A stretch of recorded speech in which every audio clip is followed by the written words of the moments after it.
Jesus travels so that his entrance into Jerusalem coincides with Passover. It's no accident. This is all set up by Christ in advance. He doesn't just happen to arrive in Jerusalem and realize, oh, this is the Passover. No, 9 months, 35 different zigzag encounters all the way down so that he arrives at just the right time. In fact, his whole aspect has changed. You know, if you've read any of the Bible, that Jesus has in previous moments said, don't tell anybody who I am. He would heal the blind man and said, now don't tell anybody who I am.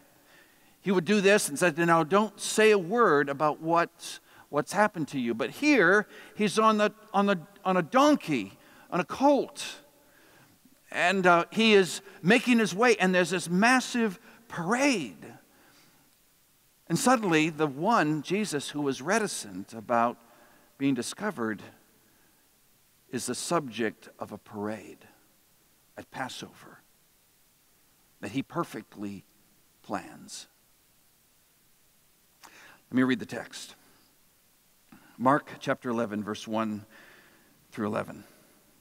As they approached Jerusalem, they came to Bethphage and Bethany at the Mount of Olives. Bethany means house of figs, and Bethphage means house of unripened figs. And so he's going from figs to the unripened figs, and he's actually going to make his way to the Garden of Gethsemane, which means the wine press. So he's going from something that is beautiful fruit, fig, to barrenness, to pressed, squeezed, and emptied. That's a spiritual journey he will make as well. So Jesus sent 2 of his disciples ahead of him, saying, go to the village ahead of you, which would have been Bethphage, and just as you enter it, you will find a colt tied there, which no one has ever ridden. Untie it and bring it here. If anyone asks you why you're doing this, tell him the Lord needs it and will send it back here shortly. They went and found a colt outside in the street, tied at a doorway. As they untied it, some people standing there said, what are you doing, untying that colt? They answered as Jesus had told them to, and the people let them go. When they brought the colt to Jesus and threw their cloaks, when they brought the colt to Jesus and threw their cloaks over it, he sat on it. Many people spread their cloaks on the road, while others spread branches they had cut in the fields.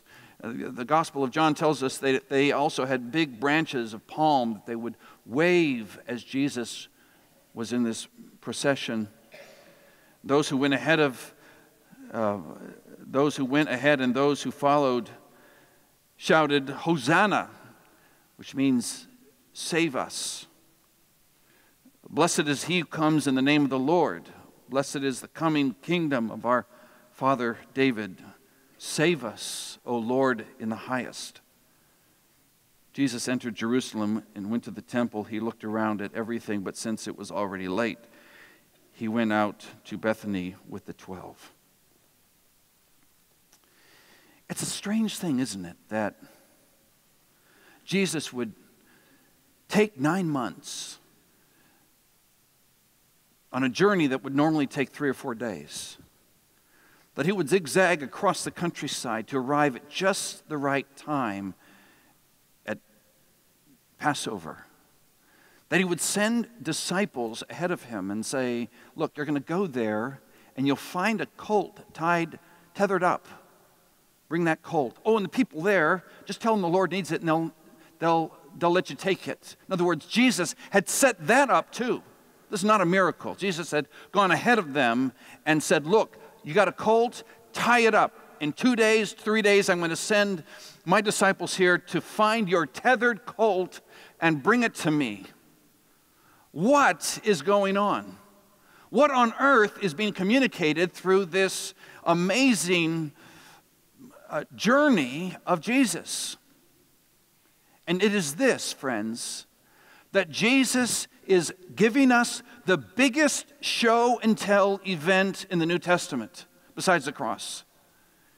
He is communicating to us, as he does in the ancient world, that he is the one He is the one who everyone has been waiting for. You thought, as did I, that Palm Sunday was all about the fickle crowd, how they loved him and then turned him in, or about the evil Sanhedrin, that they saw him, they wanted him out of commission, they put a contract on his life, and they killed him. That Pilate, this was all about Pilate and his spinelessness, and the wife that sort of urged him not to have anything to do with him, and Herod's. You thought it was all about that, and it is all about that, but it's something about even greater things. This is all about telling you that Jesus is the one who was to come and has come. And he is owning his messiahship. He is saying to the world, I'm the one who came to save. How do I know that? Well, listen. In the Old Testament, 500 years before, Zechariah in chapter 9 had recorded these words. Rejoice greatly, O daughter of Zion. Shout, daughter of Jerusalem. See, your king comes to you, righteous and having salvation, gentle and riding on a donkey, on a colt, the foal of a donkey. In Genesis chapter 49, verse 10 and 11, as the old man Jacob is dying, he is actually blessing each of his children. And to Judah, who is the line from which Jesus will be taken thousands of years later, Jacob says this, the scepter will not depart from you, Judah, nor the ruler's staff from between his feet, until he comes to whom it belongs, and the obedience of the nations is his. He will tether his donkey to a vine. What about those palms? Where do they come from? 150 years earlier in this event, this historical event called the Maccabean Revolt, where the Jews were basically rebelling against the empire that had charge over them. As a sign of their rebellion, they took palms of branches and waved them in the streets as a sign of their independence from the oppressive government.